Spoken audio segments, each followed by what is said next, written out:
Oluchi's face burned from the slap, but she couldn't cry. Her mother had made up her mind. Oluchi was going to marry a poor man named Uche, a man she barely knew, a man who walked around with dust on his feet and old clothes on his back. "You're not better than him," her mother shouted. "We don't eat respect in this house. He brought yam, oil, and soap. That's more than your so-called boyfriend ever brought." Oluchi wanted to scream. She was just 19. She had plans. But in her small village, plans meant nothing when hunger knocked. Her father said nothing. He just sat in silence, staring at the floor like the words didn't concern him. That night, Oluchi lay on her mat, staring at the cracked ceiling. The wind outside howled like it knew what was coming. Oluchi's life had never been sweet. Her father lost his job 5 years ago. Since then, her mother became bitter, angry at everything. Her brothers dropped out of school, and her older sister ran away with a man in a car that had air conditioning. So when Uche came with his small gifts, her mother said it was a blessing. "Better poor and alive than single and suffering," her mother said. But Oluchi didn't love Uche. He smelled like palm kernel oil and sometimes spoke too fast, like he didn't want anyone to really know him. He lived on the edge of the village, in a broken one-room house with rusted zinc and a leaking roof. People said he had no parents, no job, and no future. The village women whispered, "She's too pretty for him." But Oluchi couldn't eat compliments. The wedding was quick. No gown, just a wrapper and head tie. Uche gave her a plastic ring and 2 baskets of plantain. Oluchi's friends didn't come. She didn't blame them. The first night in Uche's house was quiet. He gave her the bed and slept on the floor. He didn't touch her, just said, "Rest. I know you didn't want this." That confused her. 2 weeks passed. Uche didn't beat her. He didn't force her to cook. He left early every morning and returned at night with fruits, sometimes a bottle of malt, sometimes nothing. Oluchi asked where he went, but he just smiled and said, "Around." One day, she followed him. He didn't go to the farm like others. He didn't go to the river. He walked far, past the forest path, and entered a compound no one ever talked about. She waited. 30 minutes later, he came out. He had changed into a clean shirt. He looked different, neater, taller. When he saw her, he paused. "You followed me," he said. "I wanted to know who you are," Oluchi replied. Uche looked around, then said softly, "Come back tomorrow, but don't tell anyone." Oluchi didn't sleep that night. Oluchi waited until dawn, the next day, before she returned to the edge of the forest. The sun was just waking up and the birds were silent. She didn't want anyone to see her. She found the same path Uche had taken. Her heart pounded as she walked through the trees. The forest smelt fresh, like rain mixed with dirt. She moved quietly, stepping over roots and leaves. At the end of the path was a tall gate made of metal. It looked new, shining in the morning light. She hid behind a bush and watched. The gate opened slowly. A tall man in a clean white shirt came out. He smiled and shook hands with Uche. Oluchi's mouth went dry. The man's clothes looked expensive, and his shoes shined like they had just come from the store. Uche stood straight, no dust on his feet. Then the man led Uche inside the gate. The compound was big and clean, with trees trimmed perfectly. She could see a shiny car parked beside the house. Oluchi's mind raced. This was not the house of a poor man. Oluchi didn't know what to do. She wanted to ask Uche, but she remembered his warning. Don't tell anyone. She didn't want to make trouble, but she felt like a fool. Days passed. Uche came home smelling like soap and aftershave. He laughed softly when he thought no one was watching. At night, he told stories about places she never heard of, cities with tall buildings and streets full of lights.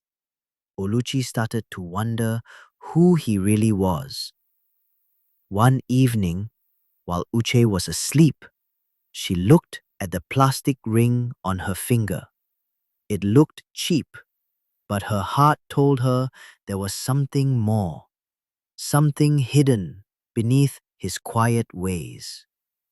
She wanted to believe love was waiting somewhere in this story. But the village still talked. People said Oluchi was lucky. Some said she had trapped Uche. Others whispered about her strange silence. Oluchi didn't care. She only wanted to know the truth about the man she was forced to marry. It was late at night when Oluchi couldn't sleep.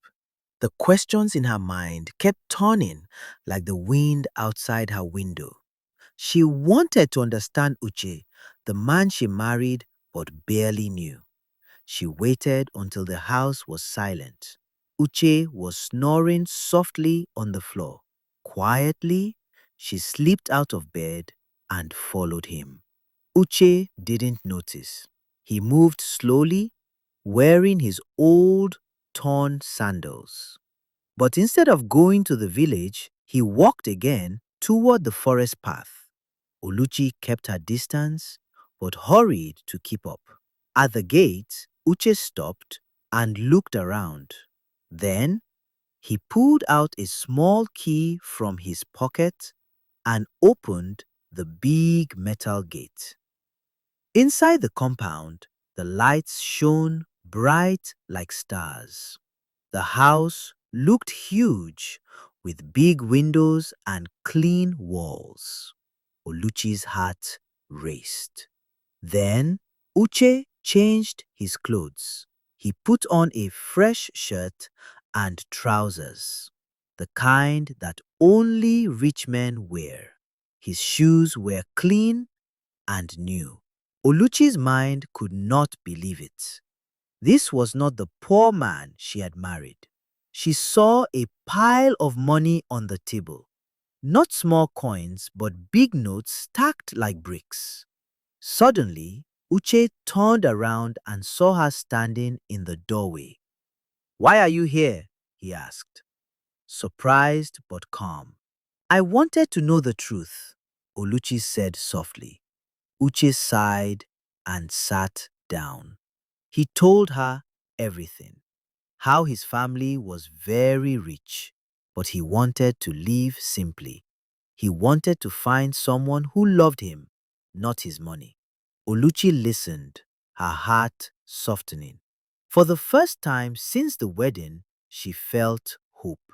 After Uche shared his secret, silence filled the room. Oluchi sat quietly, trying to understand what it all meant. "Why didn't you tell me before?" she asked, her voice small. Uche looked down. I was afraid. I didn't want you to see me for my money.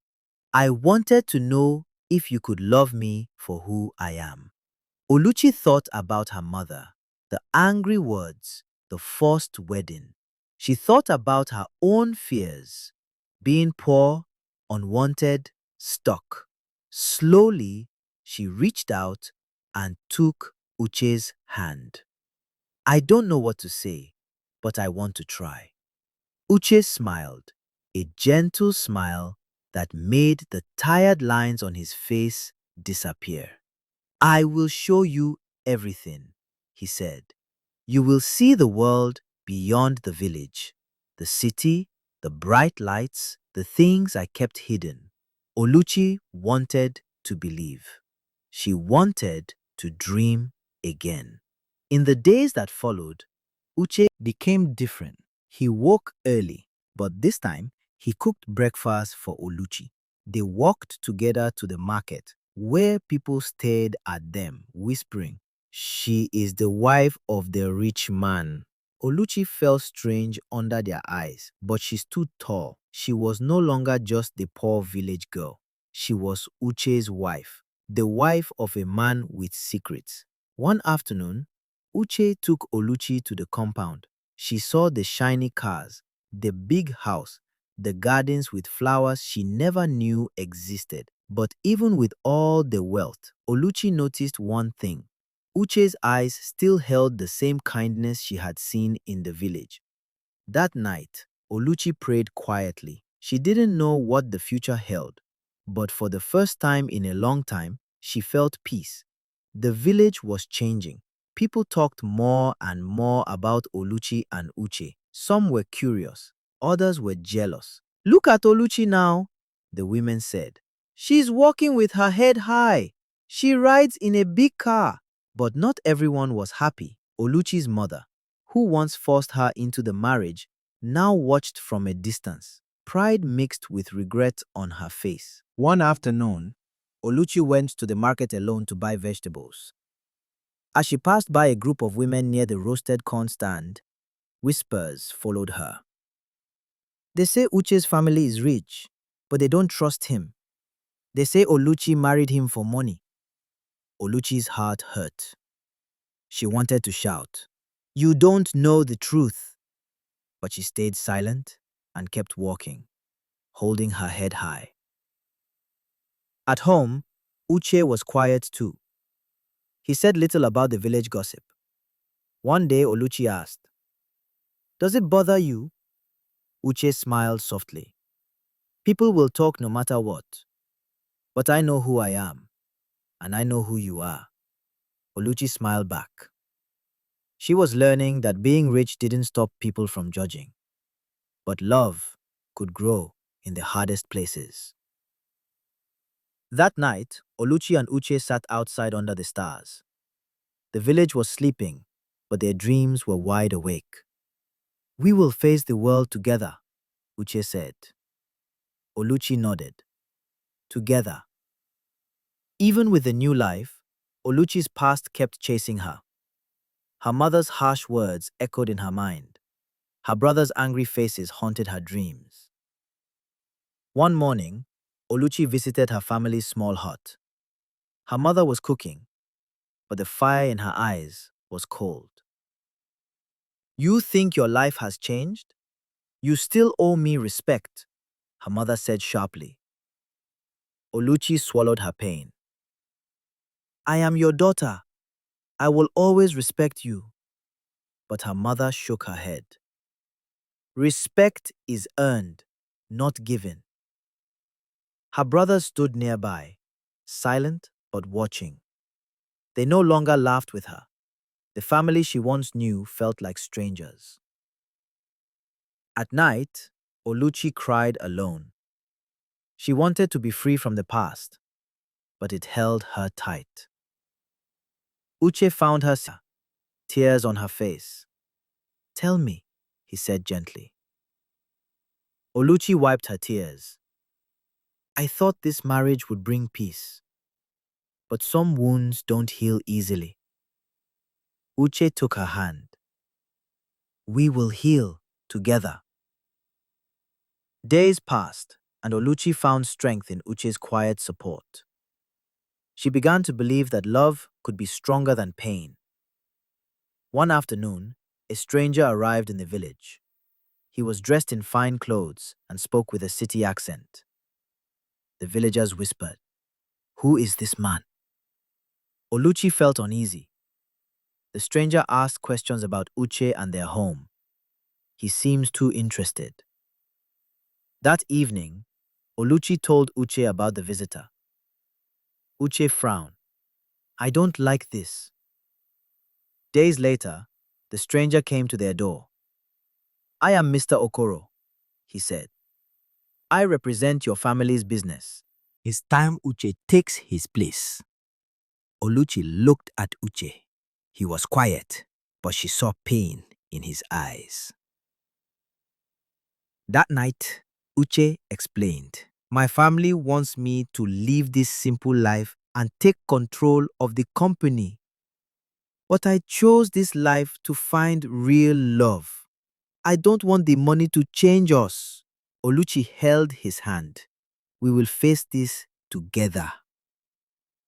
The stranger's visit was a warning. The past was catching up, and Oluchi knew the real test was just beginning. Uche's family pressure grew heavier by the day. Phone calls, letters, and visits from important men reminded him of his responsibility. Oluchi watched quietly as Uche struggled. She saw the tired lines on his face, the nights he stayed awake thinking. One afternoon, Uche sat with Oluchi under the old mango tree. "I must decide soon," he said. "If I take the company, I will lose the life we have now." Oluchi took his hand. "What do you want?" Uche looked at her, eyes full of pain. "I want to be free. Free to love you without lies." Oluchi smiled softly. "Then we will find a way." But the choice wasn't easy. The village watched closely. Some cheered for Uche to take the wealth. Others whispered that Oluchi was holding him back. Oluchi felt the weight of their eyes, but she held on to one truth. Their love was real, no matter what. That night, Oluchi and Uche made a silent promise to fight for their future together. The morning sun was harsh when Uche made his choice. He gathered the village elders and Oluchi's family in the big hall of his family's compound. "I will take my place," he said, voice steady. "But I will never forget where I come from. I will live simply, and I will protect my family, Oluchi especially." The elders nodded, some surprised, some pleased. Oluchi's mother watched, silent but proud. Life changed fast after that day. Uche began to attend meetings, sign papers, and make important decisions. He was no longer just the poor man from the village. But despite the new clothes and the city trips, Uche never forgot Oluchi. He still came home every night sat with her under the stars, and told her stories of hope. Oluchi saw the man she had married, honest, kind, and brave. One evening, Uche took Oluchi's hand and said, "I want you to visit the city with me. It's time you see the world I come from." Oluchi's heart raced. She was scared, but ready. Oluchi's first trip to the city was like stepping into a dream. Tall buildings touched the sky. Cars rushed past like rivers of light. People wore clothes that sparkled and smelled of perfume. Uche held her hand tightly. "This is my world," he said softly. "And now it's yours too." They visited the big house, full of rooms Oluchi had never imagined. But the most important thing was how Uche looked at her, with love and pride. Back in the village, Oluchi's story became a legend. The poor girl who was forced to marry a poor man only to discover he was a secret billionaire. But Oluchi knew the real story was not about money. It was about patience, trust, and the courage to love someone even when the world said you shouldn't. Years later, Oluchi became a nurse, then a teacher. She never forgot her roots or the hard days. But she also never forgot the man who loved her quietly in dust and in diamonds. And in that love, Oluchi found her true place, not in riches, but in a heart that never gave up on her. We have come to the end of this story, guys. Please comment in the comment section what you've learned so far in this story. And if you are coming across my channel for the first time, please join us as we keep these timeless stories alive. Don't forget to subscribe and turn on your notifications bell so you never miss a new tale. Like, comment, and share this video. Thanks.